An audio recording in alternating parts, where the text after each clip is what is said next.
আপনার মা আপনাকে টেলিফোনে একটা কথা বলেছে, মোবাইলে একটা কথা বলেছে, আর আপনি বউয়ের উপরে চড়াও হবেন, এটা ইসলাম আপনাকে পারমিশন দেয়নি, আপনার জন্য এটা জায়েজও না।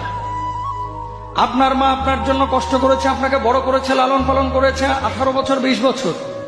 আপনার মা যেমন আপনার জন্য কষ্ট করেছে, যে মেয়েটাকে আপনি বিয়ে করে নিয়ে এসেছেন সেই মেয়েটার জন্য কিন্তু তার বাবা মা এমনটাই কষ্ট করেছে।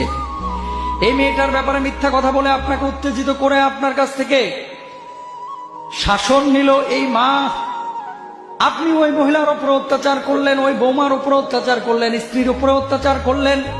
সত্যিকার অর্থে যদি অন্যায়ভাবে আপনার মা আপনার কাছে কান পড়া দেয়, আজে বাজে কথা বলে, অথবা আপনাকে রাগান্বিত করে ফেলে, তাহলে মাকে আল্লাহ রব্বুল আলামিন কিয়ামতের ময়দানে শক্তভাবে পাকড়াও করবেন।